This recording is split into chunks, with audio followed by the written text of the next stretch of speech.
final page and you're ready to submit and you click submit all, then that's it. Good question, thanks.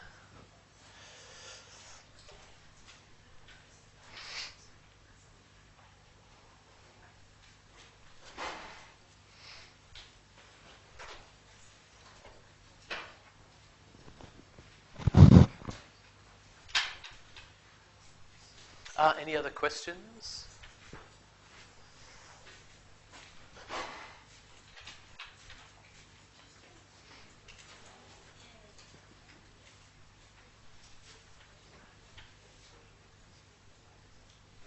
Sorry, by the way, if you tried to listen to the recording of the lecture from last week. I didn't follow the instructions for this thing properly, so it wasn't on.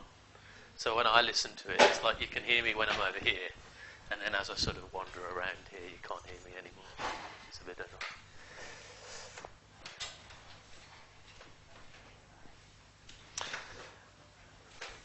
Christina, Ellie, Christina.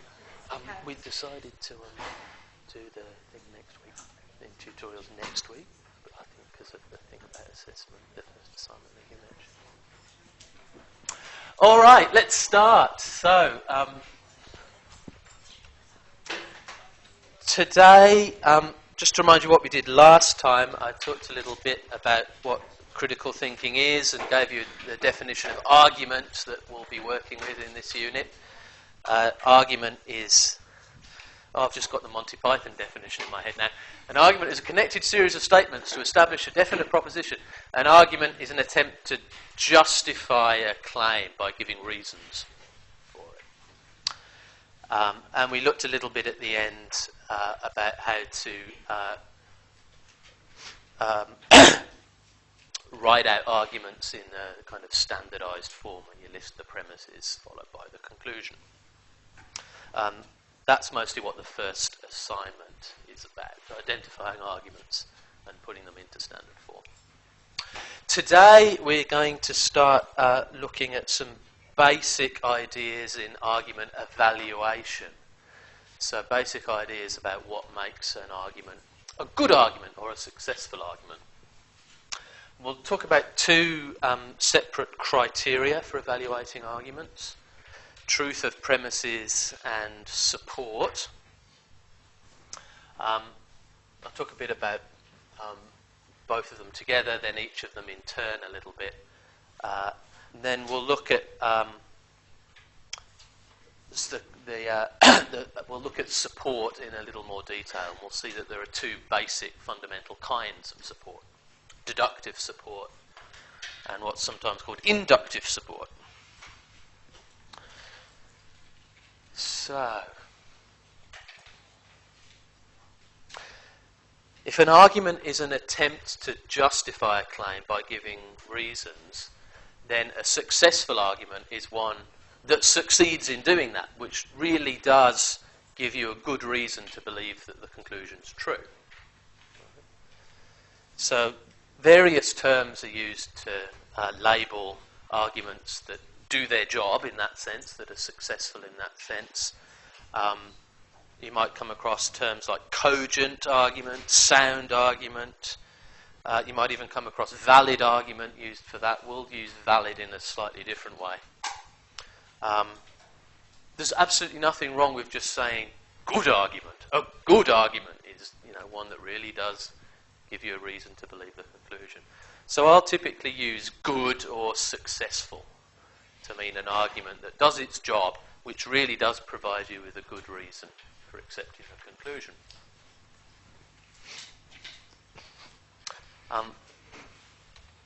Given any argument, no matter what the subject matter, there are always two different questions that you can ask about it that are relevant to whether it's a good argument or not.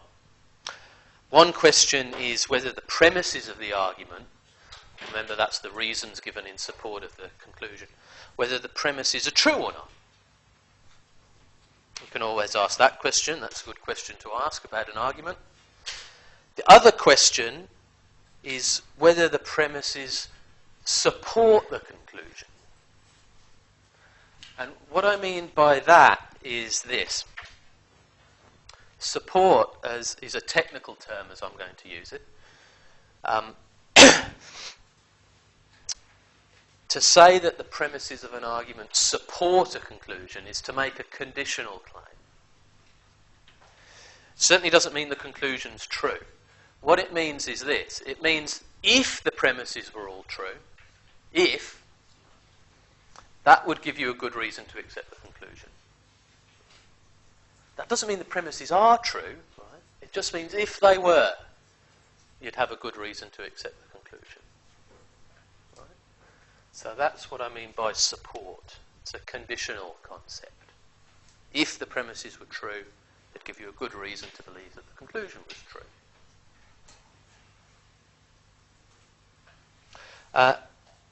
This is how I'll use the term valid.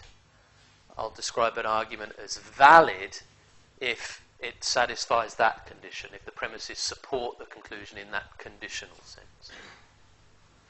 You can also say that the conclusion follows from the premise, something like that. But that means if the premises were true, the conclusion would be true, or give you a good reason to believe the conclusion.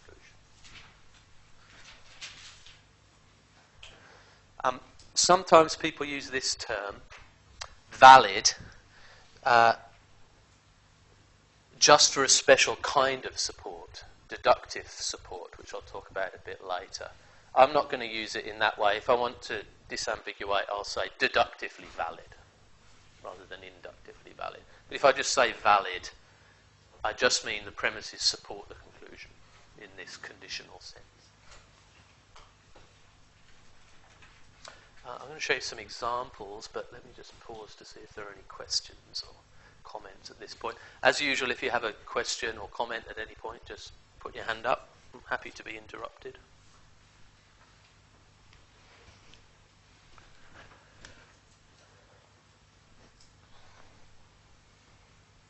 Yeah. So if the argument satisfies those two criteria, as in the premises are true and the premises do support the conclusion, the argument is sound or successful. Yeah, exactly. If the premises do support the conclusion, then the argument is valid.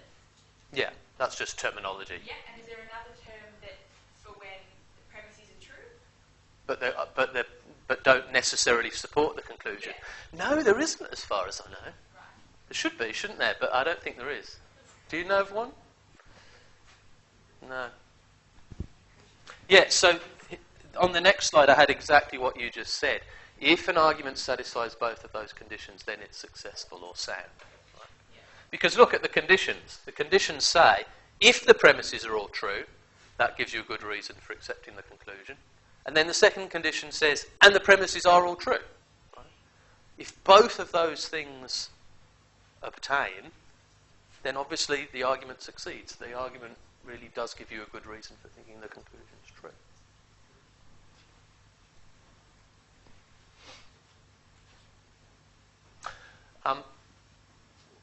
These are independent conditions, if it's not already clear. An argument can satisfy one but not the other.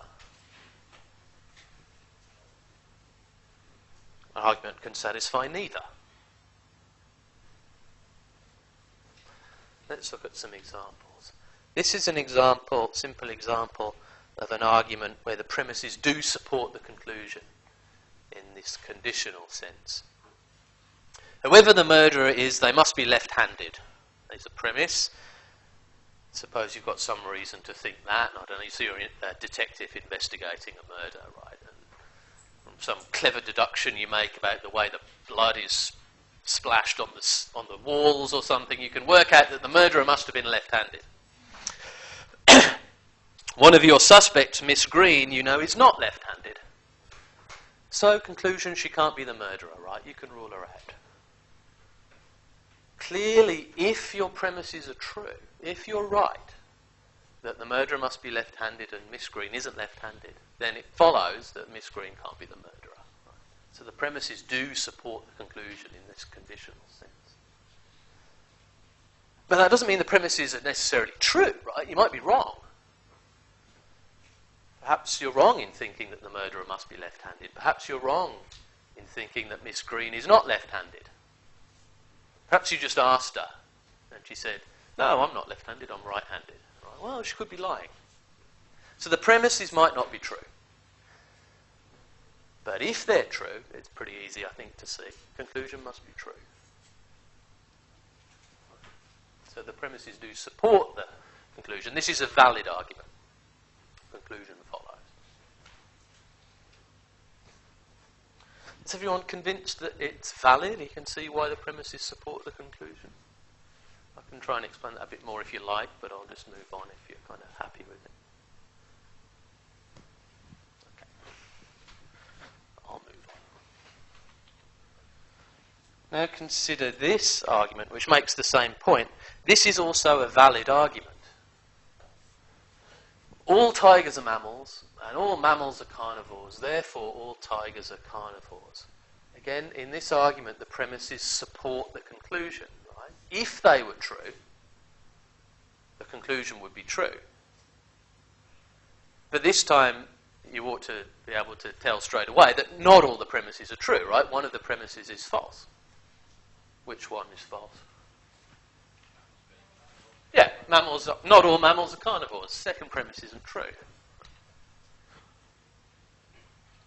Nonetheless, if they were true, so this isn't a cogent argument, because although it satisfies the second condition, or first condition, depending on what order you put them in, although the premises support the conclusion, not all the premises are true.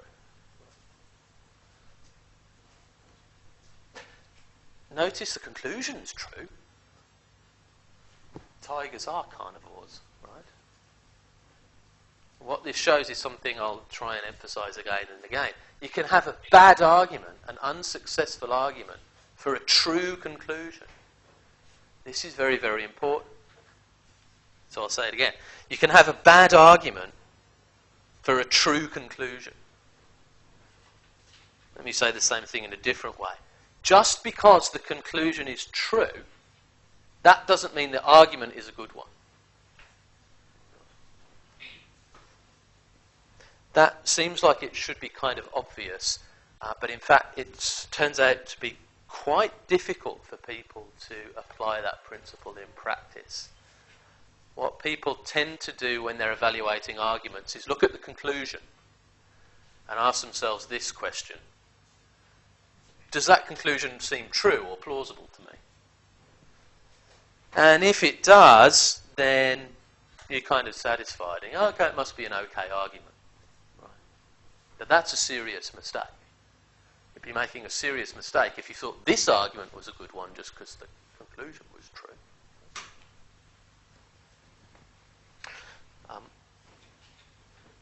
I'll mention this again as we go along and maybe have some more about it next week too when we talk about my side bias. How about this example? Now, so far I've given you two examples where the premises do support the conclusion. Here's an example very similar to the first one where the premises don't support the conclusion. First premise is the same. Whoever the guilty person is, they must be left-handed. And now the second premise says, oh look, and Miss Green is left-handed. Aha, so she must be the murderer. Right.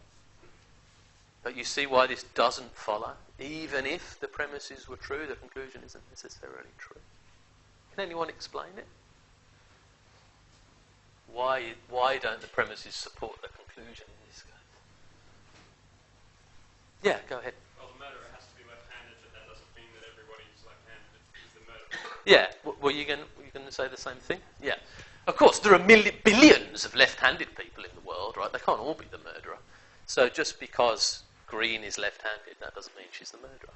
All you know is that the murderer is one of the left-handed people. Good. Again, it could turn out that Miss Green is the murderer. Right? So it could turn out that the conclusion of this bad argument is true. Still a bad argument. Still not a good reason for thinking that the claim is true. The argument still fails even if the conclusion is true, even if Green is the murderer.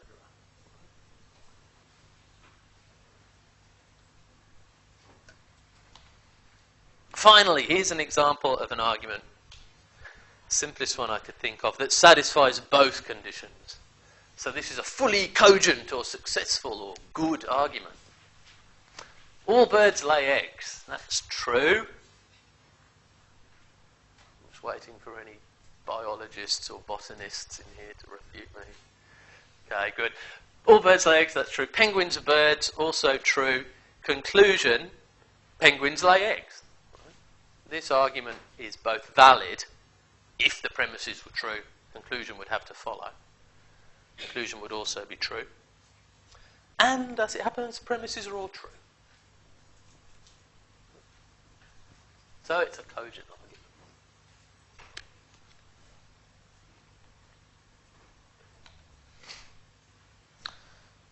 So, just to summarise, there are these two conditions, two questions, if you like, you can ask about any argument.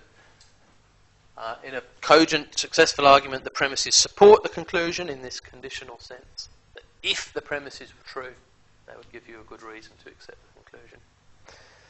And the premises have to actually be true. If both of those things are satisfied, then you've got a cogent argument. But as we've seen, an argument could satisfy one but not the other. The premises could support the conclusion. The argument could be valid, but not all the premises are true. It could have true premises, but not support the conclusion. It could fail to satisfy either condition. Right? It could be doubly bad argument. The premises don't support the conclusion, and some of them are false as well. The thing I really want you to remember, though, is this last point. An argument can fail to be successful even if the conclusion is true.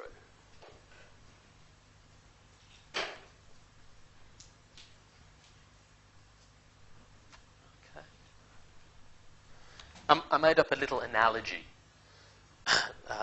to describe this phenomenon. Have a look at this little simple electric circuit, right? So you've got a battery connected to a light bulb and there are two switches. Right. For the light to come on, two things have to happen, right? Both the switches have to be turned on and the switches have to be sort of connected in the right way, right, to the bulb and the battery. So they're two different things. Switches have to be turned on and it's got to be wired up right. It's got to be the right kind of connection between the switches and the light bulb. So if one switch is turned on, the light bulb still won't come on, right?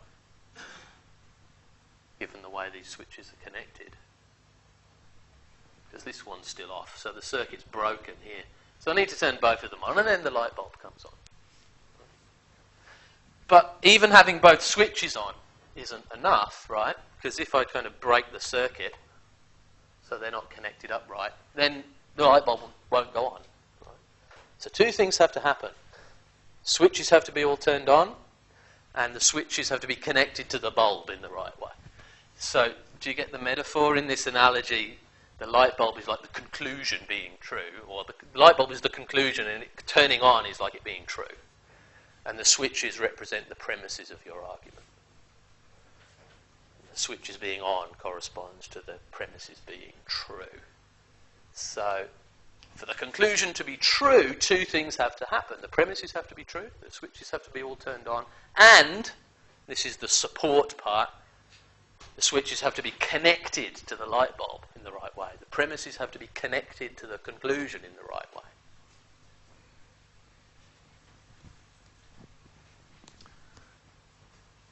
Okay. Let's have our first little quiz then. Has everyone got a pack of cards? Just put your hand up if you haven't.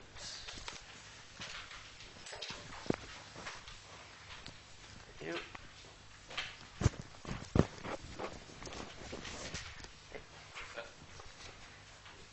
Anyone else?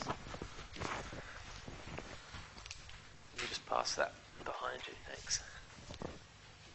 Very simple question first. True or false question. If all the premises in an argument are true, then they support the conclusion. Is that true or false? It's just have you been paying any kind of attention whatsoever? everyone's saying B, which is false. Of course, true premises don't necessarily support a conclusion. Here's an example. Sheep are mammals, that's true. Some mammals are carnivores, that's true, some are. But it doesn't follow, does it, that sheep are carnivores from those premises? It had better not follow, right, because the premises are both true, but the conclusion isn't. Conclusion's false. Premises don't support the conclusion. All right, let's try this. Oh, I just want to tell you this example. It's another famous example of the fact that true premises don't necessarily mean that the conclusion is supported. Back in the 16th century, when Galileo first started looking through telescopes at the stars and planets, he saw, when he was looking at Jupiter, what appeared to be moons orbiting Jupiter. So he saw these sort of bright dots very close to the disk of Jupiter that sort of appeared to be moving around from day to day, week to week. This kind of rather buggered up the current sort of astronomical theories of the day, which said there were only 7 planets which moved in these sort of concentric crystal spheres. So a lot of astronomers of the time thought this couldn't possibly be right, and lots of people thought, well, he's using this fancy new bizarre thing called a telescope. What the hell is that? You know, it could be anything, could be seeing anything, could be seeing little flaws in the lenses or something. This astronomer, Francesco Sizzi, offered a different argument for why Galileo couldn't possibly be right, and there must be only 7 planets in the solar system. He said this: look, there are 7 windows in the human head, right? 7 openings in the human head. 2 eyes, 2 nostrils, a mouth, and 2 ears. Therefore, the number of planets is necessarily 7. Right. So notice something about this, right? His premise is perfectly true. If we ignore the metaphor of windows, it's perfectly true that there are people who've got 7 kind of holes in their head. But from a modern perspective, you know, what you want to say about this argument is what the fuck has that got to do with it? Right. Completely, apparently irrelevant. Perfectly true premises, but certainly from a modern perspective, don't support the conclusion at all. Okay, how about this? If the premises are all false, then they cannot support the conclusion.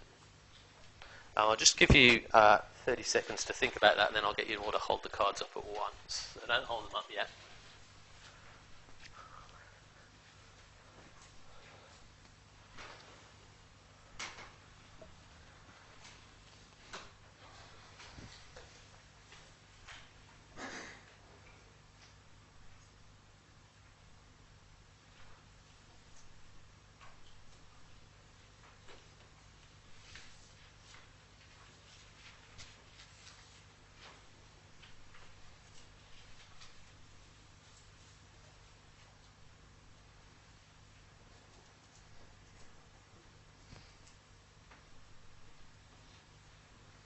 Okay, you ready? So A for true, B for false. Let's see what you all think. Hold them up so I can see them.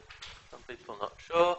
Good. Nearly everyone's saying B, false, which is correct. Good. Because the term support, you know, also has an ordinary language meaning as well as a sort of technical meaning I've given to it, people often think that something like this must be right. How could false premises support a conclusion? But in the sense in which I'm using the term support, they can. Here's my favourite example of an argument with false premises, which does support the conclusion. And in fact, it's a true conclusion in this case. All Australians drink beer is the first premise. That's actually false, right? Not all of them do. Some drink wine, some drink nothing at all. Sam is an Australian, Sam here being me. I'm not an Australian by birth. I'm a filthy Pom, I'm afraid. Although this example doesn't quite work as well anymore because I'm now an Australian citizen. But just ignore that. Conclusion, Sam drinks beer, right, which is true. Premises are both false, but if they were true, the conclusion would be supported. So false premises here support this conclusion. Conclusion which happens to be true, but might not have been. Yeah? So we would say it supports it, but does it still mean it's not a sound? Yes, that's right. It's not a sound or cogent or successful argument because not all the premises are true. That's exactly right. Yeah. Yeah.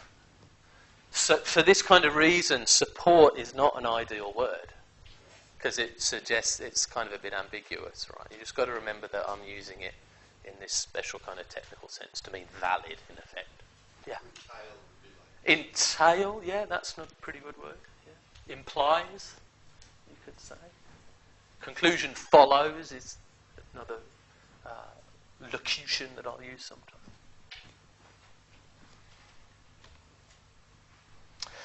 Okay. So I'm going to talk a bit more about each of those conditions in turn, starting with truth. I like this idea. We're going to do truth now, and then go on to something more interesting. So, in order to evaluate an argument according to those criteria, you have to decide whether the premises are true or not. Right? How do you do that? How do you decide whether premises are true? Okay, so now I'm going to give you a general purpose recipe for deciding whether premises are true or not. No, I'm not. Wish I could, but there's no such thing. There's no such thing as this, the trutholator. There's no thing, there's no machine or device or recipe or algorithm or general purpose procedure that you could use where you could somehow input claims into it in either a natural language or some kind of special formal language, and it would just tell you after a while, perhaps of computation, whether it was true or not. There's no such thing. It's not, by the way, just that no one's built one yet, or it would sort of contravene the laws of physics or something like that.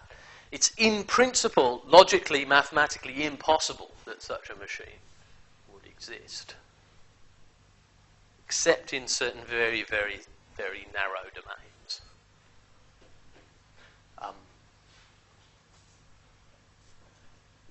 I'm not going to talk any more about that, but that's a result of various theorems in mathematical logic, some of which you may have heard of. For example, Gödel's theorem tells you, in effect, that there's no trutholator.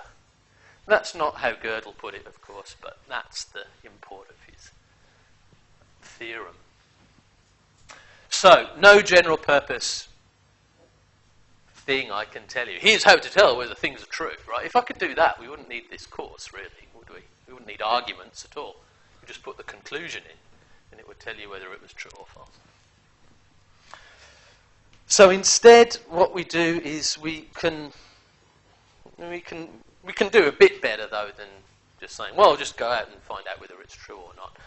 For certain types of claim, there are certain questions you can ask about them,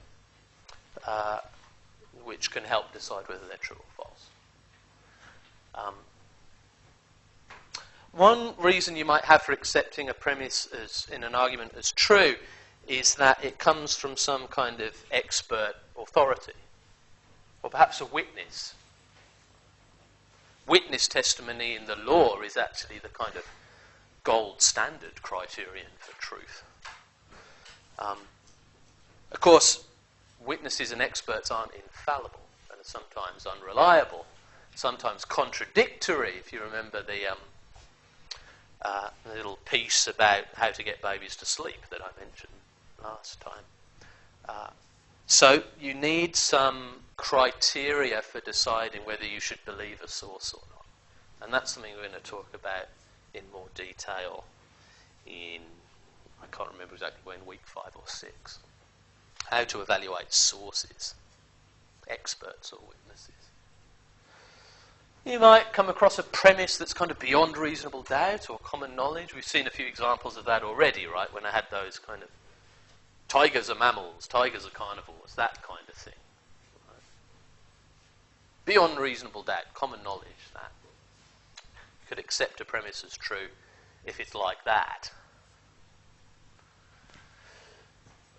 We'll also look at these two things later on. If the premise is a generalization, and by generalization I mean a claim that says all things or most things or a certain percentage of things are a certain way, a claim like that. You can evaluate generalizations like that by a technique called trying to think of counterexamples. That's something we'll look at in more detail too a bit later on. The premise offers an explanation of something. It says the cause of it, of a certain thing is this, or the reason why this is happening is this. Then one approach to deciding whether that is true is to think about whether you can think of any plausible alternative explanations. What else could explain it?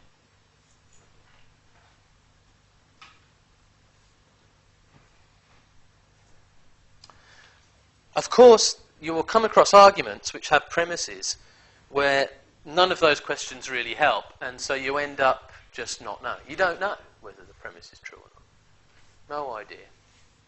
Right?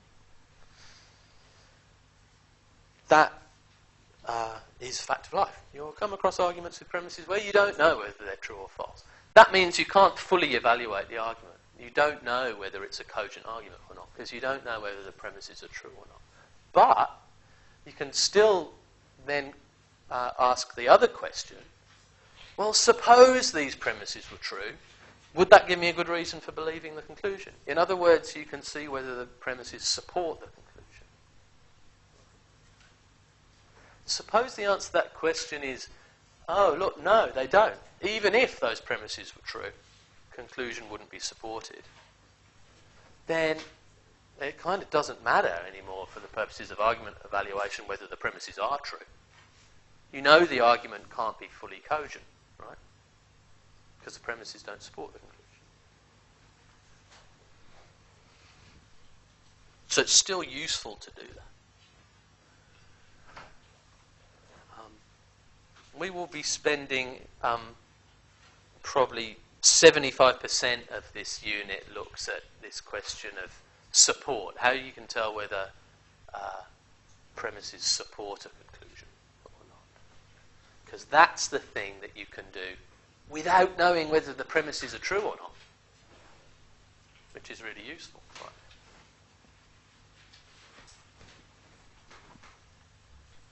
Right. Okay, truth, tick, there we go, done truth, excellent. So, support. Just to remind you again, what I mean by support is this conditional claim. If the premises are true, they'd give you a good reason to accept the conclusion. How do you decide that? Well, we'll look at how that idea applies to specific kinds of argument at various points, and we'll look in more detail at this concept of deductive validity. There are sort of special tests for deductive validity that we'll talk about next time. For now, I'll suggest 3 kind of questions that you can ask that can help you to decide whether the premises of an argument support the conclusion or not. The first 2 all involve essentially thinking about what could make the conclusion false. What things would falsify the conclusion? That's thinking in those terms actually takes some practice and skill, because normally when you're presented with a claim, the way most normal human beings understand claims is to think in terms of what would make them true, not what would make them false. So it takes a bit of practice to sort of think, okay, what would make that false? What you do is this. Here's the first question. Can you think of a possible situation in which the conclusion is false. You're imagining some way the conclusion is false, but the premises are still true. If you can think of a situation like that, that means that it's not necessarily the case that if the premises are true, the conclusion is, or whenever the premises are true, the conclusion is, or in any situation in which the premises are true, the conclusion is. Because you've been able to think of a possible situation where the premises are true and the conclusion isn't. So that's a good question to ask. Quite hard to think about sometimes, though. So if you're trying to think in those kind of terms and it's not working, try, because sometimes the concept of a situation in which the conclusion's false or a situation in which the premises are true doesn't quite make sense in the particular kind of argument you've got. So try this question.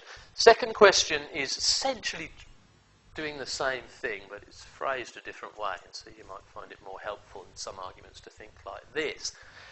Can you think of any facts or considerations or things that might be true that would undermine the conclusion, that would count against the conclusion, but which are consistent with the premises? Again, if you can, that undermines the claim that the premises support the conclusion. Another useful technique is to try this. Can you think of a similar argument, an analogous argument, which is obviously kind of invalid, and which is obvious that the premises don't support the conclusion? The easiest way to do that is to try and think of an argument of the same kind, which has obviously well-known to be true premises, but obviously false conclusion. We'll see a bit more about that method next time. Let's look at some examples. Here's a simple one to start with. This is an invalid argument. Premises don't support the conclusion. Everyone who lives in Melbourne lives in Victoria. That's true, right? Joan lives in Victoria, let's suppose. Therefore, Joan lives in Melbourne. Does anyone want to have a go at explaining why that conclusion doesn't follow? Why that's an invalid argument? Yeah. There are places in Victoria other than Melbourne where Joan might live. Exactly. Give me an example. Everyone says Geelong normally. But yes, of course, Mildura, Geelong, Ballarat, are all these places. So if you think about it, what you just did was you thought of a possible situation. Joan lives in Mildura, or some other town in Victoria that's not Melbourne. And in that situation, the conclusion's false, but the premises are still true. Right? She still lives in Victoria. That's important. And you haven't sort of mentally rearranged the sort of political geography of Australia. Right? Everything's still the same. So we've applied that first technique to get this one. Does that make sense? It's a possible situation. In fact, there's lots of possible situations in which the premises are true and the conclusion isn't. Right. How about this one then? Having the death penalty for serious crimes acts as a deterrent against committing those crimes. Since we want to reduce the number of serious crimes in our society, we should reintroduce the death penalty. Conclusion of that argument is that we should reintroduce the death penalty, right? And there are two premises. One premise says that the death penalty acts as a deterrent, and the other, sort of less controversial premise, says, and we want to, have less murders and things like that. Right? If you were debating this kind of argument, probably a lot of attention would focus on the first premise, right? And there'll be a lot of argument about whether that premise is true or not. Right? And I want you to sort of ignore that, if possible, and ask a different question. Suppose it was true. Does the conclusion necessarily follow, though? There's no kind of necessarily right or wrong answer to this, but it's maybe practice with asking this second question, because the sort of possible situation idea doesn't seem to help much with this kind of argument, it seems to me. So what about this then? Are there any considerations which would count against the conclusion reasons for not reintroducing the death penalty, right? But which are quite consistent with the claim that it's a deterrent and that we want to reduce serious crimes. Anyone think of anything?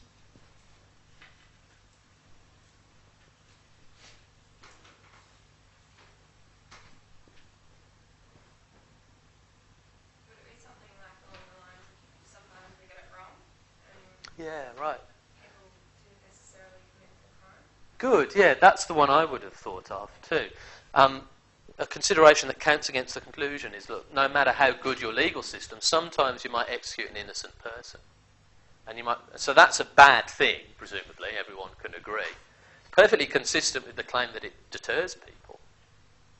But now the argument looks a bit weaker. Right? Yeah. You can also find something else other than the death penalty that also works towards deterrence against committing these types of crimes. Right, yeah, exactly. Good. Like, longer prison sentences or something like that.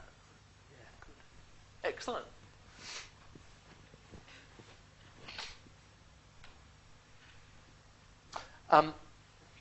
Let's try the third technique then. Can you think of a similar argument? This is the technique people are using when they say, well, that can't be right. That's like arguing. And then they give you a similar argument, which is obviously kind of dumb.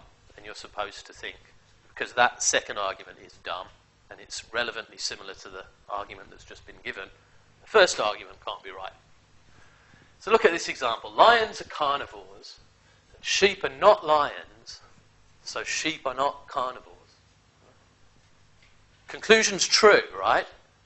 But this is a bad argument. So, now this is difficult to do this without practice, but can anyone think of an argument which is like that, but which is kind of much more obviously mistaken? I think it's not quite immediately obvious that this is an invalid argument, because everything in it is true, right? The premises are all true, and so is the conclusion.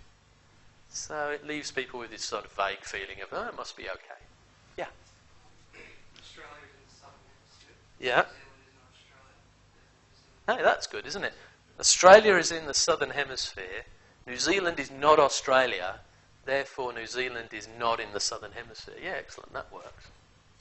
That's, how can you tell that's a bad argument? You can tell because the premises are true and the conclusion isn't. It's well known, right? So that's clearly a bad argument, and it seems very like this one. Anyone think of any more? Yeah. Birds can fly, planes aren't birds. Therefore, planes can't fly. Yes, excellent. Yeah. Men are humans, women are not men, therefore women are not humans. Awesome. See, I had it the other way round. But yeah, exactly. And here's the simple one is just to change one word in that. Change sheep to tigers. Right? Lions are carnivores. Tigers aren't lions. Therefore, tigers aren't carnivores. So that's more obviously wrong. So this is, it's something you're obviously quite good at it. I'm impressed. It can be quite difficult to do this though, but it's a useful technique. Can you think of a similar argument? We'll talk in more detail next time about exactly how you might get a bit more precise about that concept of similar. What makes these arguments similar to each other or the same as each other? It's to do with the form or pattern of reasoning. What these examples show is that the pattern of reasoning involved in that first argument isn't reliable in the sense that it can take you from true premises to a false conclusion.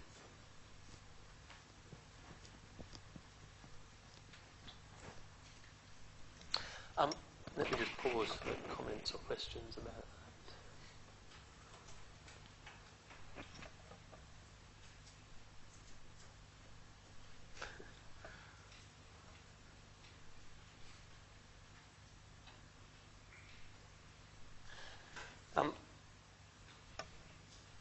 Okay.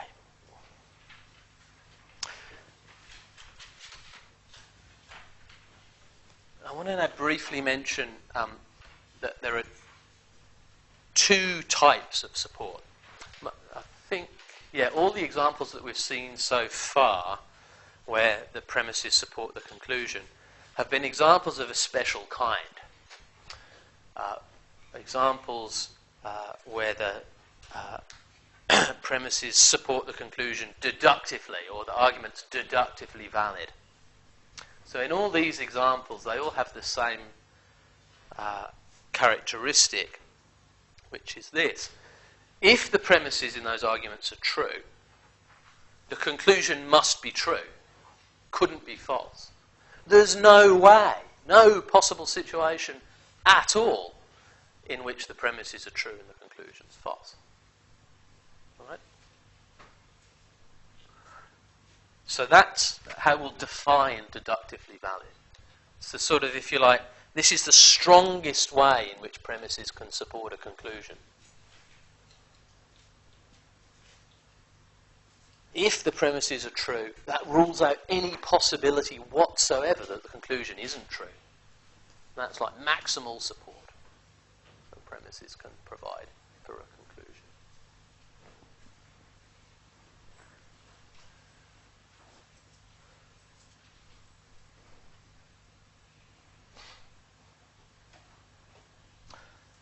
But that's not the only way.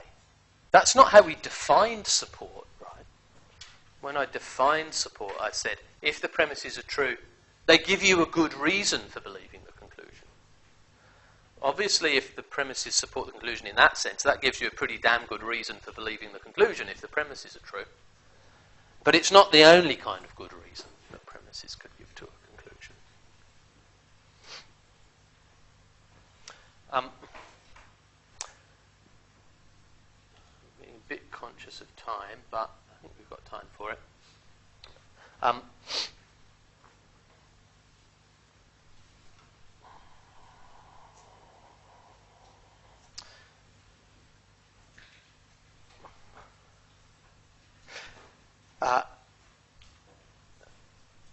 want to introduce the other kind of support that premises can have for a conclusion with this little film clip, which comes from film which is full of arguments. Nearly all the dialogue in this film consists of arguments of one kind or another. So it's really quite an interesting film from the perspective of critical thinking. And it's got Johnny Depp in it. It is, of course, the first and greatest Pirates of the Caribbean film. There's just the one. Yeah, I agree. There can be only one. So this little segment introduces an argument that's not deductively valid, but is very, very strong.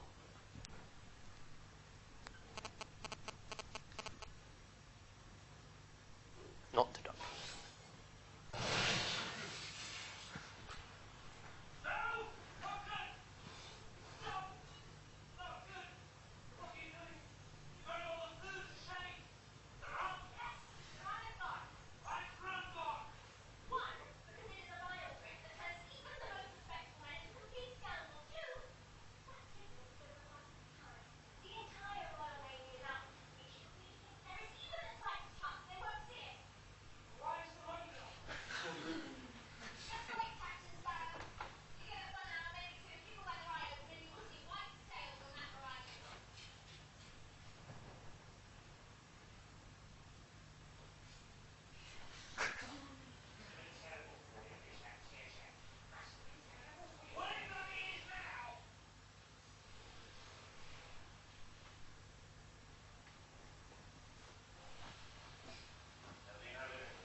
Right, so this argument that I wanted to draw your attention to, that one.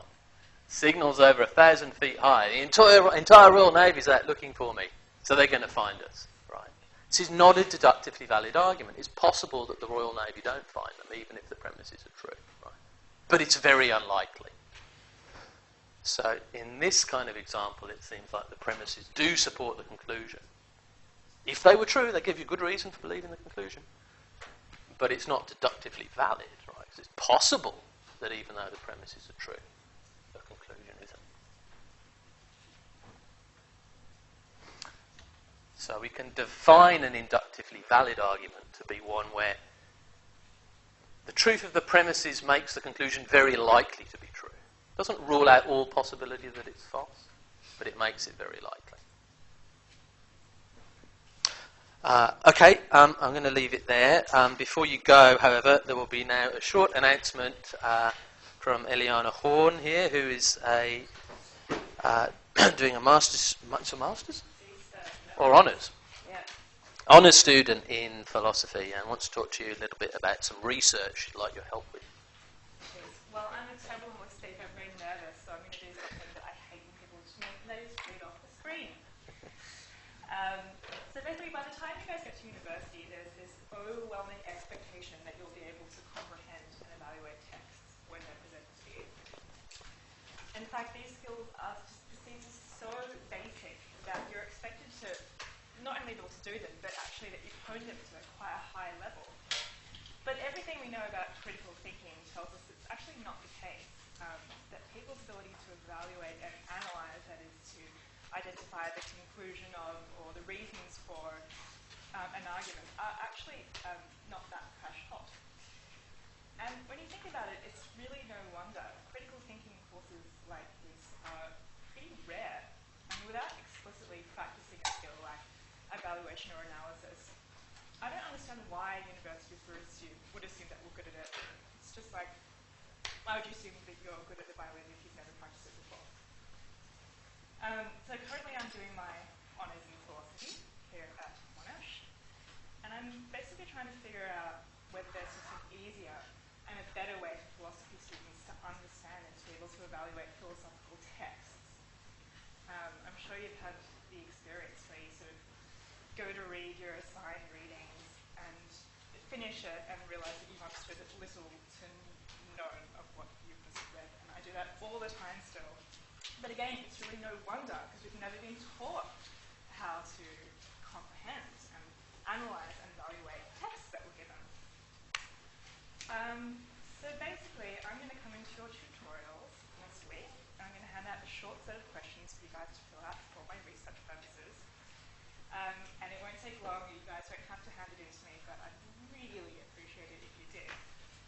And maybe you'll help me find, a better way to make readings less dense and boring to read.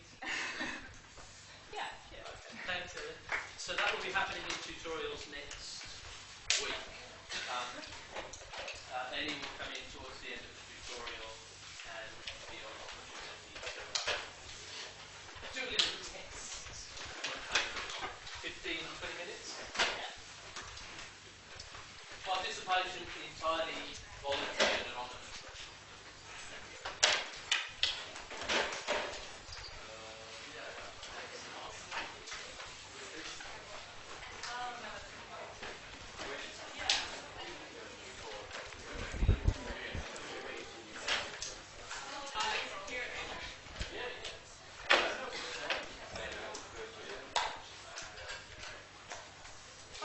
I actually do have a question. Sure. Okay, so I know you said that you can practice these skills. How do you do that? Because I was thinking last week, I should practice this, and I tried doing it, I don't know how to practice it. Right. Well, But apart from doing the questions that are in the reader and everything, how would you practice with broader skills that would make this kind of thinking easier? well, I mean, the practice exercises in the study guide are the sort of way you do that. Since often asking this, I want to do more. It's really hard. Like, I feel like the past day when I come into this class, and it's only been 2 weeks. Well, it takes time to get your head around. No, it's really hard.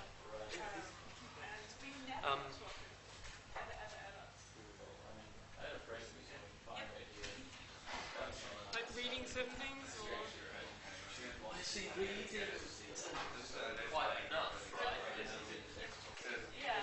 Read but not engage in what you're reading, or sort of think about why it might not be right. Yeah, exactly. I don't know, did you do philosophy and stuff? What subjects are you doing?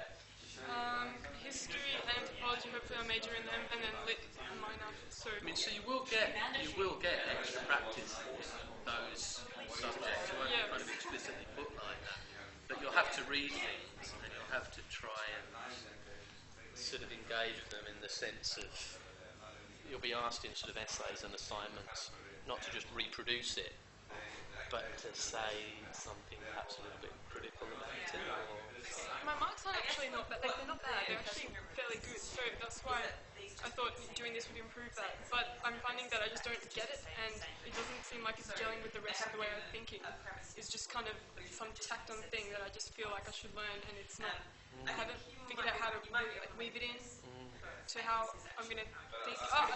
Oh, well, do you know what I'm saying?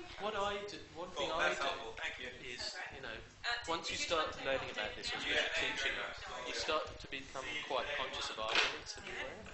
So, like when I watched that film, I wouldn't have noticed this before, but now when I watch that film, I'm like, oh my god, it's full of arguments. Everything in this is an argument.